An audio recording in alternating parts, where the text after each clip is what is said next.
A frozen Dublin. But it's not just here that's been put on ice, it's our children's future. As the government continues to play God with all our lives and we face economic destruction, what do you do in a time like this?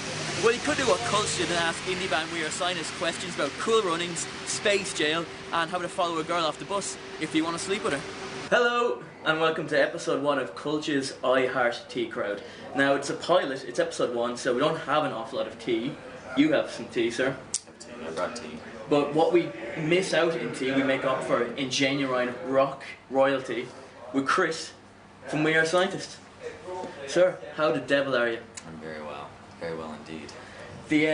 The last time I seen you I was very, very shy and embarrassed because you were in Eamon Dorn's back after you played The Ambassador, and I went up to you and I bought you a shot and I thought this was the coolest thing ever. And it was a shot I was drinking at the time. Little did I know it was apparently a girly shot in America. What was it? Was Goldschlager. You knocked it back. We were all happy. Yeah. But the movie Superbad taught me that when she says it's a girly drink, the Goldschlager vodka. So I'm sorry if I ruined your impression. It wasn't my first Goldschlager for that matter. I mean, I don't mind a little Goldschlager now and again. Now and again. I don't think there's anything girly about drinking precious metals. Yes. I mean, I was first told that someone says you have to drink this because it slits something in your neck and then it goes in and gets you more drunk. There's a lot of myths about Goldschlager that I'm not sure. That sounds like almost certainly part of the myth category. I can't imagine they would pass The safety. health inspections, yeah. And the fact that it is actual gold is another myth, which again would really pop it up past $3.95 in any Absolutely. dodgy bar. But anyway, so this is the I Heart Tea Crowd, where we try to simulate the tea getting experience. Mm-hmm. We're going to try to cover as many topics as we can in a brief amount of time. That would happen if we were sitting down for a lengthy cup of tea over like Christmas dinner or something like that. So, sir, you are taking part in the debut feature of the Big Tea Inquisition. It's an honor. I mean, we may have a jingle for that. If you just want to write us a jingle, that'd be lovely as well. I'll think about And it. we'll pay. I'll consider it. So, sir, question 1 in the Big Tea Inquisition. In the movie The Snowman, a snowman comes to life and brings a young boy on a magical trip to London to meet Santa Claus.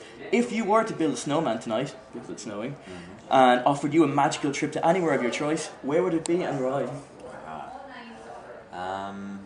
Well, when you're taking a trip with a snowman, of course you're limited to cold locations. Yeah. The snowman would, melt and leave you stranded were you to venture to a warm climate. So unfortunately, beach vacation is out. I would probably maybe somewhere in Russia. I've never been to Russia. That would be an interesting kind of dark reboot. Moscow, maybe go to Moscow. I feel like snowmen probably really dig Moscow and could give a good tour.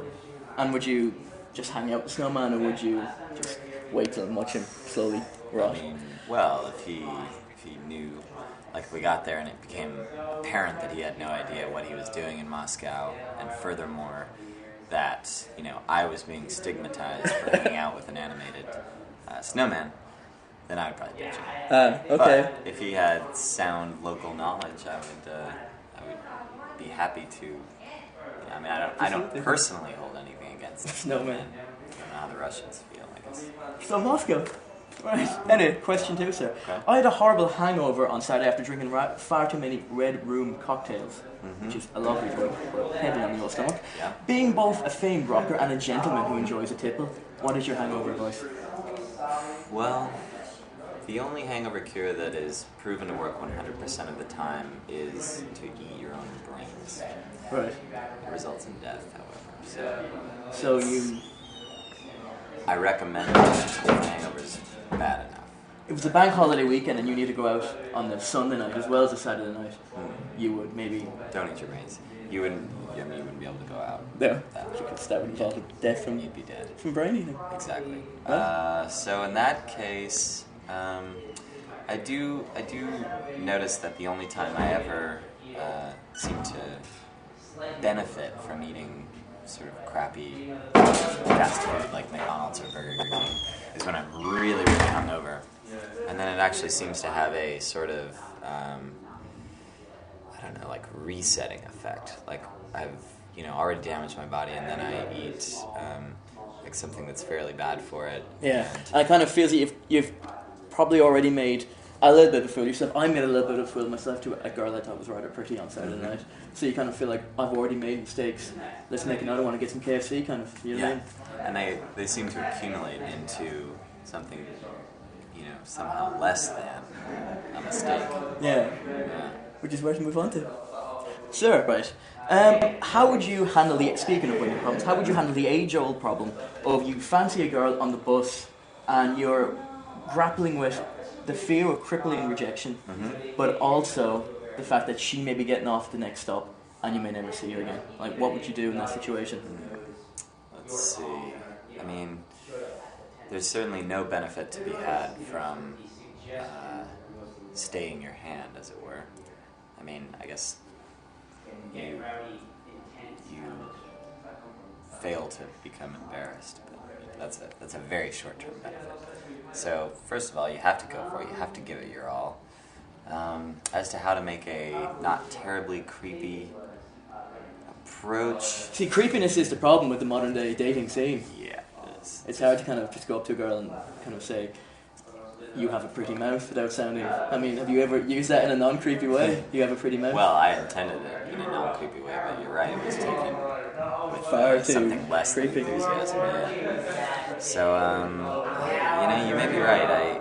It may be impossible in that circumstance to really create a natural come-on. I guess my advice would be, you got to decide how infatuated you are with this girl and decide whether it might be worth following her off the bus stop.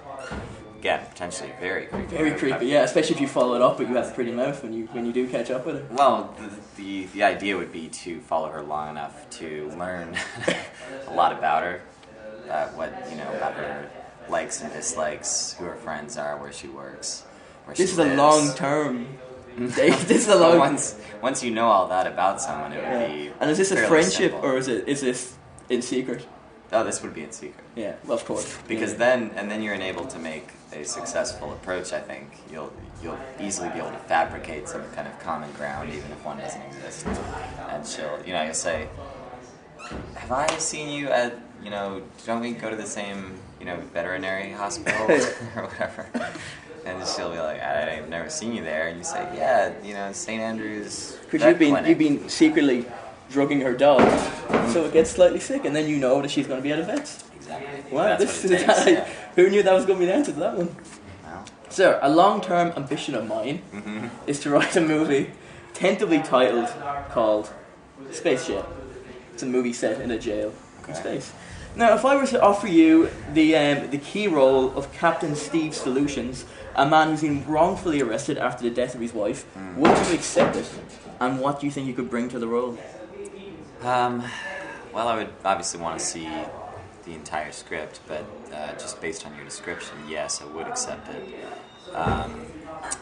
What I think I would bring to the Steve Solutions role is, I can do action, sure, which I think any actor that you would even approach. It's going to be like an action romance. It's basically Shawshank meets Independence Day, but with more space. Gotcha.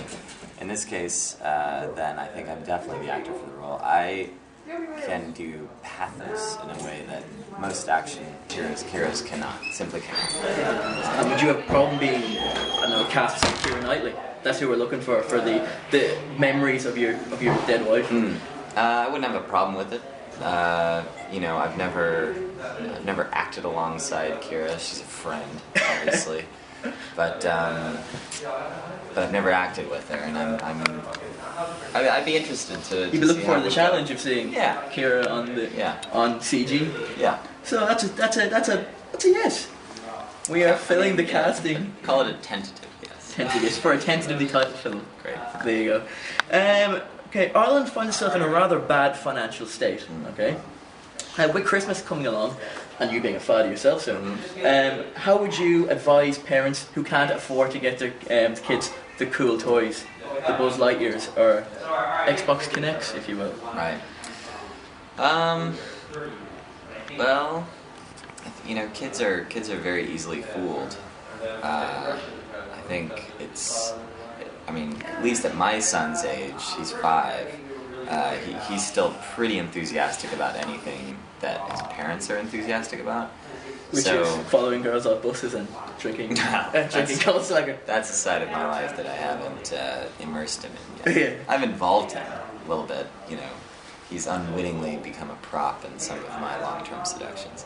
But I think that if you were to, bring home a, really oddly shaped rock and, duct tape a stick to it and really sell your kid on it, like really, really become very enthusiastic about this, object. You could draw a little face on it. Kids like faces.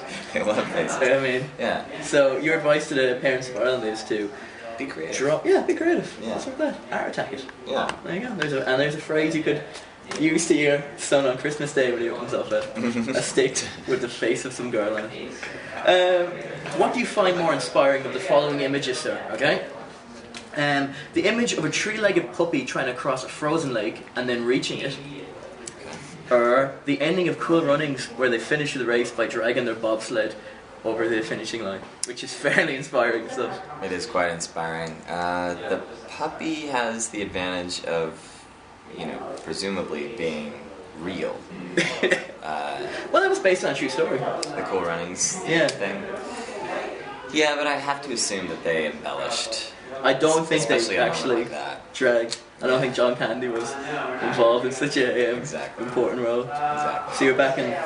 I think I back the puppy. I mean, if I were an alien from another planet and I was ignorant of film as a fictional medium, and you just showed me both of those things, I bet I would be more impressed by the Cool Runnings. Cool Runnings thing, because you're like, there's a puppy, like anyone can cross a frozen lake. Yeah. But I mean, reaching the Olympics as equals 4 years later, that is pretty impressive Let's stuff. see the puppy do that. Yeah. Now, so if the puppy did that, that would be the unambiguous winner. So as a human, you're going for puppy, but as a visitor yeah. in space. Yeah. Or maybe a person who had their entire memory wiped or something. Yeah. That's I think that's the core audience of the Cool Runnings movie, which is always good. That's true. Yeah. That's true. Sir, another movie-based question. Do you have a favorite scene in Jurassic Park and why?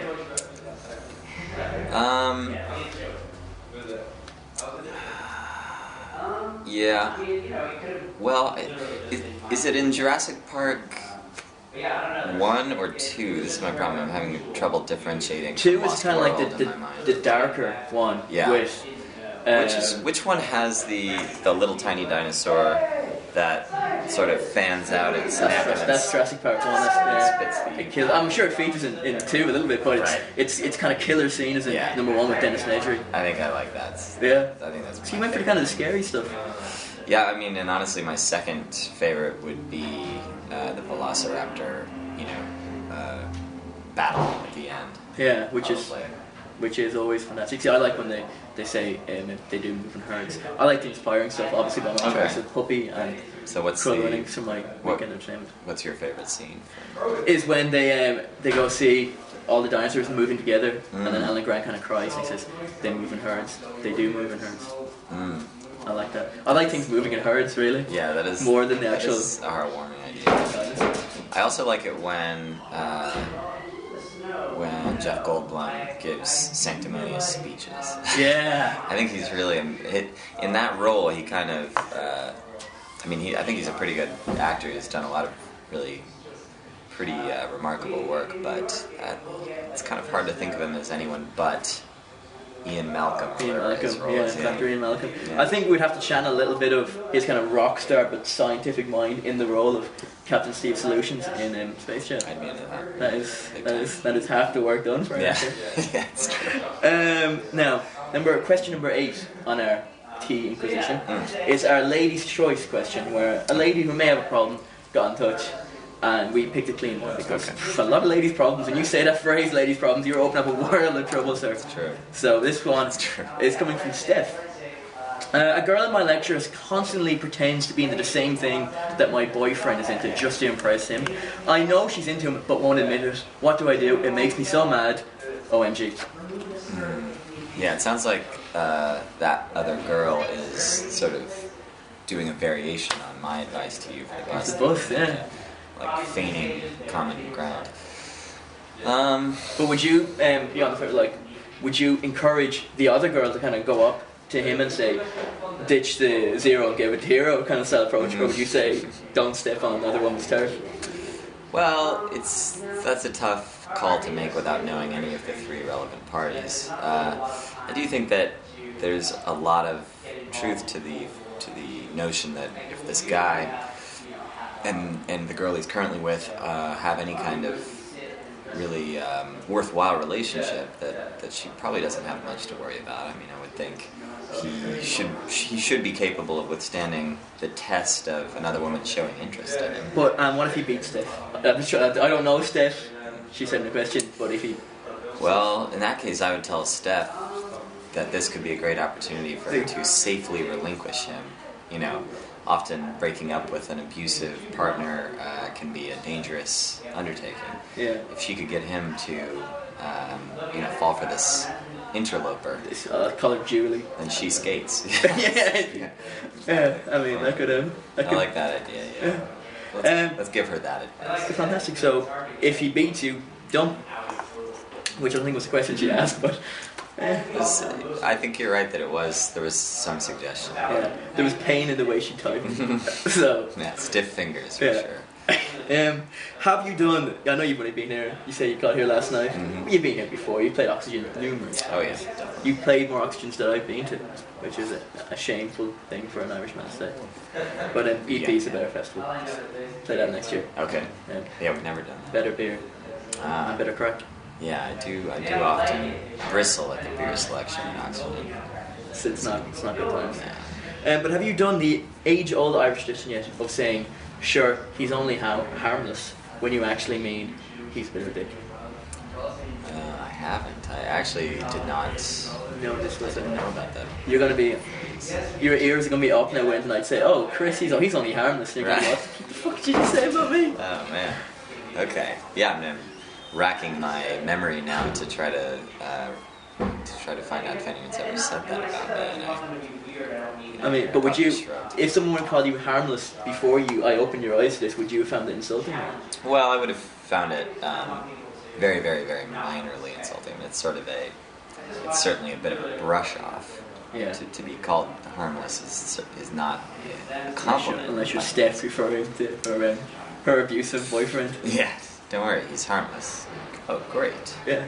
Glad to hear it. And then Julie can step in, not knowing that when she says harmless, he's actually a bit of a dick. Yeah. He's a major abuser. And finally, sir, question number 10 on the Big T Inquisition. How was your tea, by the way? It's excellent. Fantastic. Did you get the name of the brand at all? I believe this is Tetley's. Tetley's tea. Okay. I think we're at the final lines here on this show. Check that bad boy up. Is that an Irish? Well, yeah, I think it's Irish made. Lions is mainly Irish. Yeah. Lions are Barry's. They might send us. They might sponsor a program about tea now after this because we have indie royalty. Excellent. Picking up Lions. I'm certainly willing to switch brands if Lions takes an interest in the show. You could get you on as kind of a guest host now and again with the promise of Lions tea. I'd be happy to forsake that other brand that I mentioned. For a promise of a crew that doesn't pay anything with dodgy cameras. Not bad. And the lovely red sofas. I gotta say, for a show that's just getting started, the set design is pretty. Yeah, we spent a lot of time thinking about it. But sir, the final question on it is: can you please think of a better name for this feature other than the Big T Inquisition? As our first person doing it. The Big T Inquisition. So, and it does have to have something to do with tea because the kind of a show. Yes, it's the something to do with the I Heart Tea crowd. Right. Let's see. Maybe. Well, I don't know if this is perfect for this segment, but you should definitely have a segment called Trouble with a capital T.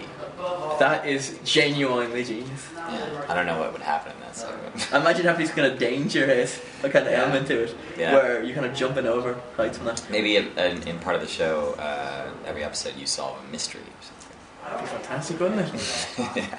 I mean, would you be willing to do any kind of stunt if we were to suddenly rebrand this feature? Absolutely. We just scrap the last 10 questions and just have a stunt show called Trouble with a Capital T. Yeah, I do stunt. I do not major stunt work, but I do basic stunts. The stunt work required for movies such as Space Jam.